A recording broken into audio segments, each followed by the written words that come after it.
maalin maalmaha ka mid Cumar asagoo socda ayaa wuxuu arkay haweeney da' ah oo dhawaaqayso oo leh Cumar Allah ayaan oga sheegtay waa asagii Cumar Allah ayaan oga sheegtay أشكو عمر إلى الله أشكو عمر إلى الله Cumar ayaa u imaaday maamadii horteeda ayuu istaagay ayadoo aanan garanayn inuu yahay qofkan Cumar kadib ayuu wuxuu ku yiri waa qofka asaas dhan u hawaaraysid mid kale Cumar wuxuu ka ogyahay waxa joogtaa meel aad u fog meel saxara ah Cumar sidoo kugu ogaan karaa ya akhbaartaada xaaladahaada intay saa u egtay waxay ku tiri ayali amrana wa yaghfalu anna yani amarkeena miyuu hanaya anagana غافل iyo warmooga miyuu naga ahaanaya Cumar wuxuu ku laabtay magaalka wuxuu u tagay ninka khaadimkiisa ahaa kadib ayuu wuxuu ku yiri waxaad ii keentaa daqiiq misana bur kadib ayuu ku yiri shaqaalihiisa ii saari yani aniga ayaa qaadaya ii saari daqiiq taqriiban Cumar 7 sano ayuu jiraa wuxuuna ka dalbanayaa khaadimkiisa inuu u saariyo daqiiqii uu yaabay una cabsaday wuxuu yiri ma adiga ayaan ku saarnayaa Cumarow kadib ayuu wuxuu yiri Cumar ii saari hooyada gablantaye takiladka ummuk qiyaamo dambigay miyaad qaadaysaa ii xambaari daqiiqda hooyada gablantaye qiyaamo adiga ma xamilaysaa dambigayga Cumar waa loo saariyay wuu qaaday ilaa iyo meesha saxaraha ay joogtaa haweeneydii cajuusada ahayd agteeda ayuu fariistay wuxuu bilaabay inuu kariyo cuntada ciyaalka u diyaariyo haweeneyda cajuusadeed waxay fiirisay Cumar ayadana ma oga ilaa hadeerta inuu Cumar yahay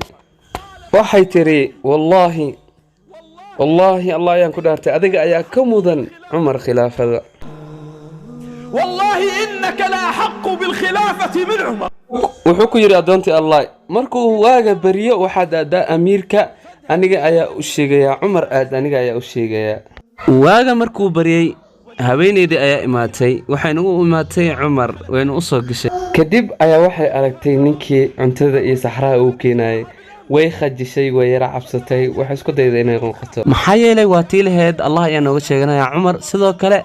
tii lahayd amarkeena miyuu hayaya anagana muuna mooganaya waxay aragtay Cali oo lahayd amiirul mu'miniin sidoo kale Uthman oo lahayd amiirul mu'miniin way cabsatay wayna khalkhashay wuxuu yiri adoontii Allah kaalay cabsi kuma taale